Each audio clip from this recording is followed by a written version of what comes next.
Alors, mesdames et messieurs, nous allons évoluer, d'accord, dans notre message. La troisième partie aujourd'hui, la prière est un devoir. La prière est un devoir. Troisième partie, avec le prophète Lovi Elias. Nous avons deux sortes de dons dans l'Église.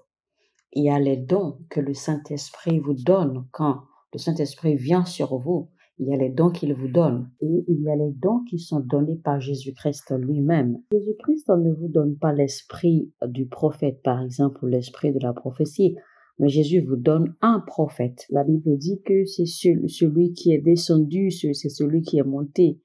Celui qui est descendu, il est remonté de la même façon et c'est lui qui donne les dons aux hommes. Les dons, certains comme apôtres, d'autres comme évangélistes, d'autres comme pasteurs, d'autres comme prophètes, etc. Tous ces dons pour la perfection de l'Église de Dieu. Donc Jésus-Christ ne donne pas les dons spirituels, mais il donne des esprits, d'accord, des hommes qui sont doués ou des hommes qui ont des dons. C'est pour cela que la Bible dit que l'esprit de la prophétie est le témoignage de Jésus-Christ. Donc, tous les prophètes, depuis le commencement, ont toujours témoigné de Jésus-Christ. Donc, il y a des hommes que Dieu donne comme don, d'accord, comme cadeau à l'humanité. En même temps, il y a des hommes à qui Dieu a donné des dons. Il y a des hommes que Dieu a constitués des dons, des cadeaux pour l'humanité. Il y a des hommes à qui Dieu donne des dons pour exercer un ministère, toujours pour la perfection du corps du Christ. Donc, quand le diable détecte que dans votre famille, il y a un don, d'accord, venu de Dieu, eh bien, ce don ne va pas disparaître parce que c'est un don qui est attaché à votre ADN spirituel. Donc, même s'il y a des gens qui n'ont pas pu manifester ce don dans votre famille, la réalité, c'est que ce don existe dans votre famille. Donc, le diable va se mettre, d'accord, en fait, en alerte, en train de scanner de génération à génération pour voir qui, d'accord, dans cette famille va finalement porter le flambeau ou le manteau de ce don pour, en fait, exercer ce don ou le manifester. C'est ainsi que le diable s'introduit dans les familles pour, en fait, sucer ou manipuler, d'accord, les personnes qui ont des dons prédisposés depuis leur création, histoire de les utiliser, d'accord, à son propre compte. Voilà pourquoi David, il a été roi, on le sait tous. Après David, Salomon est venu. Après Salomon, Jésus-Christ est venu, puisque Jésus-Christ est de la lignée de David. Et quand Jésus-Christ est arrivé, Jésus-Christ, notre Seigneur, a été tenté. D'accord? Il a subi les mêmes tentations que les autres. Et les éléments de ces tentations, en fait, c'est le pouvoir, la protection, la prospérité, l'influence, etc., etc. Donc, le diable est toujours resté attaché, d'accord, en fait, à la lignée de David parce qu'il voulait voir qui allait manifester, d'accord, ce don ou cet appel que Dieu avait déposé dans la famille, cet appel d'être le Messie. Donc, le diable est resté accroché à la lignée de David pour pouvoir voir. Et vous allez voir que finalement, eh bien, cela a été manifesté par Jésus-Christ, notre Seigneur, puisque c'est lui qui a manifesté le Messie. Donc, c'était lui le Messie. Et cela s'est fait quand seulement 2000 ans. 2000 ans. Là que vous allez voir, vous allez lire dans le livre de Samuel, quand le roi Saül ordonnait, d'accord, que tous ceux qui manifestaient par l'esprit familier ou l'esprit de divination soient séparés, d'accord, qu'ils soient mis à l'écart. Parce qu'en fait, on les reconnaissait parce qu'ils sortaient tous des lignées que l'on pouvait retracer. Donc, c'est pour dire en fait que dans leur famille, dans la famille de ces gens, on a reconnu que, eh bien, ces gens se comportent de cette façon ou que ces gens ont l'habitude, d'accord, de s'exprimer ou d'opérer par la divination ou d'être utilisés par les esprits familiers, etc. Et le roi Saül va encore dire que ceux qui opèrent dans la sorcellerie, ceux qui opèrent avec la sorcellerie et la magie, etc., que ceux-là également soient séparés, qu'ils soient sortis du milieu du peuple. Et la Bible nous dit clairement également ceci, ne cherchez pas les voies de ceux qui utilisent les esprits familiers, de ceux qui opèrent par les esprits familiers, des esprits de divination. La Bible nous recommande également, n'utilisez pas, ne faites pas recours, d'accord, à ceux qui utilisent la magie, à ceux qui pratiquent la sorcellerie. Ne faites pas recours à ceux qui pratiquent la divination. Et ne faites pas recours à ceux qui pratiquent la sorcellerie et la magie. Donc, vous allez voir en fait que la Bible fait toujours attention à séparer ces deux personnalités ou ces deux aspects ou ces deux contextes, si je peux le dire ainsi. Parce que ceux qui utilisent l'esprit de la divination, c'est-à-dire que ceux qui sont possédés par les esprits familiers, entre parenthèses, sont différents. Ils appartiennent à une catégorie différente de ceux qui pratiquent la sorcellerie et la magie noire. Parce qu'on sait que l'esprit de la prophétie est le témoignage de Jésus-Christ. Et l'esprit familier ou l'esprit de la divination, eh bien, c'est la manifestation de la volonté du diable. Alors que l'utilisation de la sorcellerie et la magie noire, c'est plutôt la recherche ou la poursuite des pouvoirs diaboliques. Maintenant, quand on parle de l'esprit de la divination ou l'esprit familier, eh bien, c'est un esprit qui se mélange, d'accord, ou qui s'accroche à un individu, ou qui se marie à un individu, ou un esprit qui possède un individu, d'accord, pour pouvoir manifester la volonté du diable. Et donc, vous allez voir en fait que les personnes qui utilisent l'esprit de la divination généralement ne sont pas libres de leur volonté parce que ce sont des personnes qui ont hérité de cet esprit même sans le vouloir. Ce sont des personnes qui ont été possédées par cet esprit même sans le vouloir. Et donc, ces personnes en réalité sont liées.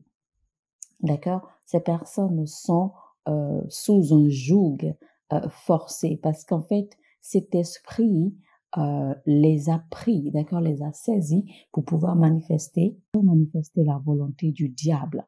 Donc, ces gens, en fait, qui sont possédés par l'esprit familier ou l'esprit de la divination sont en réalité emprisonnés contre leur volonté. Donc, quelqu'un qui opère avec un esprit familier ou un esprit de divination le fait contre sa propre volonté parce que ce n'est pas quelque chose que la personne a décidé de faire, puisque cette personne est possédée contre sa volonté. Par contre, quand on parle de la pratique de la sorcellerie, de la magie noire, eh bien ça, c'est une volonté, c'est une décision personnelle des gens qui désirent utiliser les pouvoirs, qui désirent chercher les pouvoirs démoniaques, les pouvoirs maléfiques pour contrôler. Pour corroborer ce que je suis en train de dire, nous allons lire rapidement Lévitique 19, 31 qui dit « Ne vous tournez point vers ceux qui évoquent les esprits, ni vers les devins. Ne les recherchez point, de peur que vous souilliez avec eux. Je suis l'Éternel, votre Dieu. » Revenons à Acte 16, verset 16. On va continuer dans les versets suivants qui disent maintenant, verset 18. Elle fit cela pendant plusieurs jours. Paul, fatigué, se retourna et dit à l'esprit, « Je t'ordonne au nom de Jésus-Christ de sortir d'elle. » Et il sortit à l'heure même. Vous voyez un peu ce que je disais?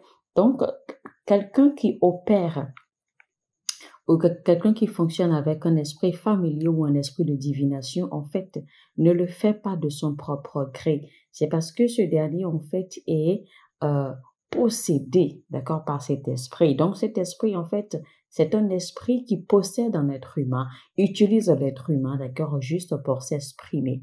Donc, cette jeune fille, en réalité, n'est pas maître d'elle-même. Ce n'est pas elle qui parlait, c'était plutôt cet esprit qui la possède, qui parlait à travers elle. Donc, elle était prisonnière, d'accord, de cet esprit, ok? Et vous allez voir, la Bible dit clairement que Paul a ordonné à l'esprit de sortir et l'esprit sortit d'elle. Donc, ce n'était pas elle en réalité. Donc, on continue. Les maîtres de la servante, voyant disparaître l'espoir de leur gain, se saisirent de Paul et de Silas et les traînèrent sur la place publique devant les magistrats. Alléluia. Maintenant, je vous explique un peu en fait la manifestation de cette fille. L'esprit impur, cet esprit de divination qui était en elle en réalité et qui avait l'habitude de s'exprimer, ce jour-là, quand elle a vu Paul et Silas, en réalité, ce n'était pas cet esprit impur qui a parlé, parce que rappelez-vous, la fille avait dit que voici ces hommes sont des hommes et qui sont des serviteurs de l'Éternel, qui sont des serviteurs du Dieu Tout-Puissant et que ces serviteurs viennent vous annoncer les voies du Seigneur.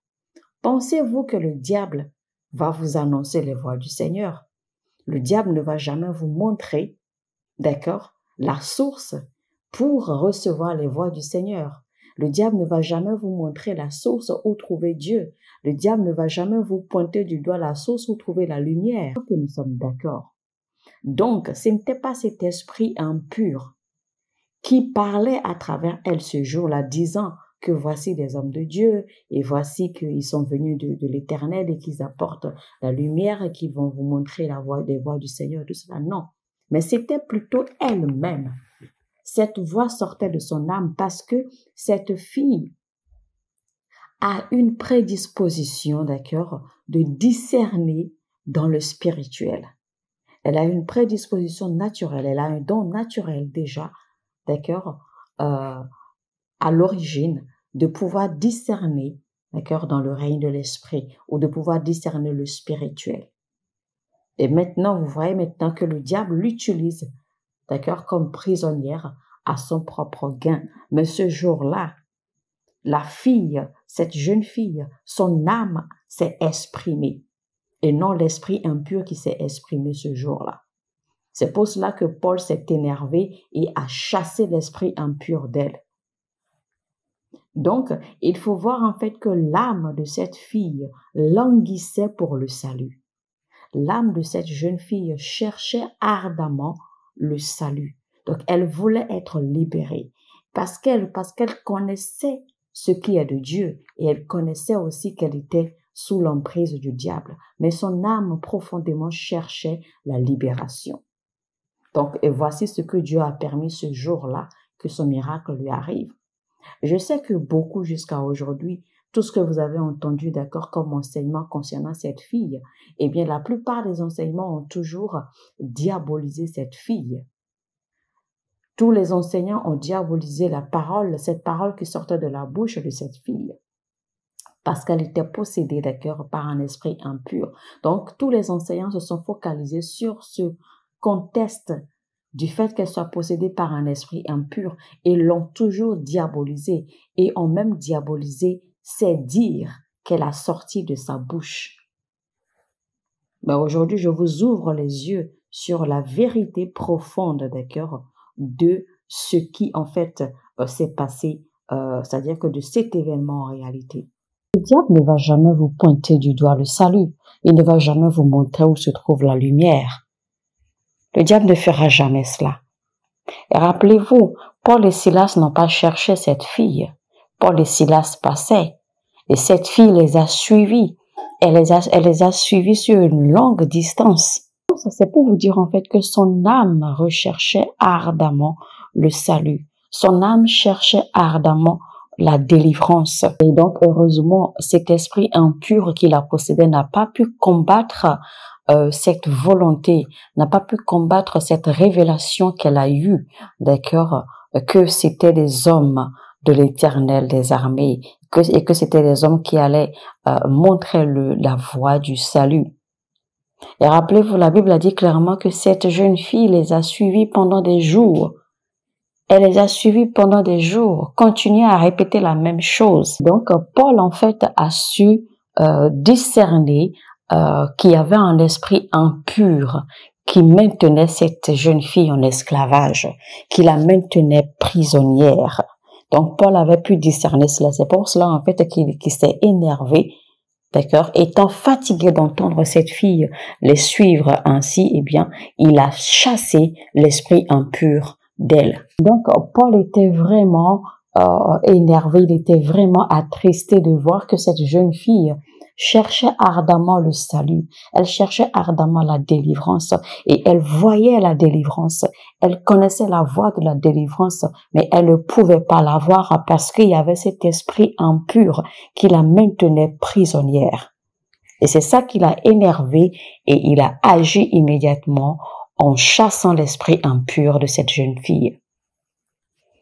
Je sais que vous serez étonnés de cet enseignement. Je sais qu'on ne vous a jamais ouvert les yeux sur cette vérité, d'accord, de cette histoire. Je sais que tout le monde, tous les prédicateurs ont diabolisé cette jeune fille. Mais je vous annonce aujourd'hui que cette jeune fille, en réalité, elle était victime. Elle était prisonnière de cet esprit, d'un esprit impur. Évidemment, après cela, vous avez vu la colère des maîtres, de ceux qui contrôlaient cette fille. Ils se sont mis en colère contre Paul et Silas parce qu'ils ont vu que la source de leur gain avait été détruite. Maintenant, je vous explique un peu, je vais vous montrer un peu comment tout ceci est lié à vous ou bien se reconnecte à vous dans la réalité d'aujourd'hui. Chaque fois que vous interrompez un esprit ou des esprits maléfiques d'influencer votre avenir ou votre futur. Je ne sais pas si vous avez déjà rêvé et que vous avez vu un peu comme des officiers qui vous pourchassent ou des officiers qui essaient de vous mettre en prison ou qui essaient de vous attraper, etc. Ce sont des esprits en fait. Ce sont des esprits qu'on appelle les geôliers, d'accord? Des geôliers ou des officiers de prison. Ok, donc quand vous interrompez en fait des esprits maléfiques à influencer votre avenir ou à influencer votre futur ou à influencer les plans de Dieu pour votre vie, eh bien le diable va libérer les geôliers contre votre vie, parce que le diable saura que, eh bien s'il y a un esprit, parce qu'en fait si vous avez un problème avec les esprits de divination et que vous arrivez à en être délivré, eh bien la prochaine étape, c'est que le diable va lancer contre vous les esprits qu'on appelle les geôliers pour en fait s'assurer qu'ils vous mettent en prison, histoire de vous empêcher, d'accord, d'avancer dans votre avenir ou d'avancer dans la vie. Et les geôliers en fait se manifestent par en fait des événements ou des situations qui vont se produire dans votre vie et qui vont vous empêcher d'arriver en fait, ou qui vont vous empêcher, d'accord, d'accomplir vos objectifs dans la vie ou d'accomplir, eh bien, la révélation ou la vision de votre avenir, de votre futur que vous avez clairement. C'est-à-dire que ces esprits, en fait, vont créer des événements dans votre vie pour vous empêcher d'avancer comme cela se doit, pour vous maintenir stagnant. Maintenant, il faut faire la différence entre l'esprit de limitation et les esprits de geôlier. Parce qu'en réalité, les esprits de limitation, en fait, vous permettent, d'accord, de réussir jusqu'à un certain niveau. Les esprits de limitation, en fait, vous posent des barrières, vous posent des limites. C'est-à-dire qu'il y a des choses que vous faites, que vous accomplissez, mais vous ne pouvez pas dépasser tel ou tel ou tel niveau. Vous ne pouvez pas dépasser telle ou telle échelle, etc. dans la vie. Vous voyez? Donc, ça, c'est un peu ainsi que fonctionne l'esprit de limitation. Par contre, l'esprit de geôlier, eh bien, ces esprits vous empêchent carrément d'avancer. C'est-à-dire que vous n'avancez pas du tout.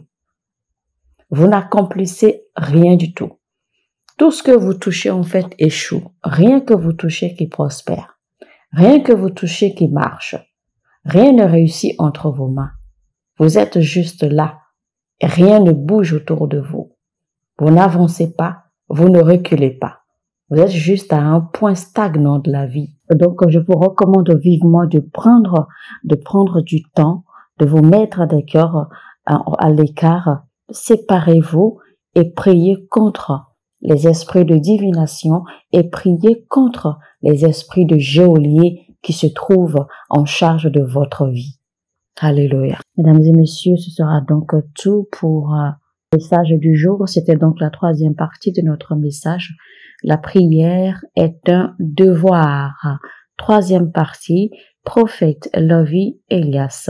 Si vous avez aimé ce message, n'hésitez surtout pas à liker, cliquer sur le bouton j'aime et partagez ce message au maximum autant que vous pouvez. Si vous n'êtes pas encore abonné, abonnez-vous maintenant et activez la cloche de notification afin de ne rater aucun message. Sur ce, je vous dis que Dieu vous bénisse abondamment. Shalom, shalom chez vous et à bientôt.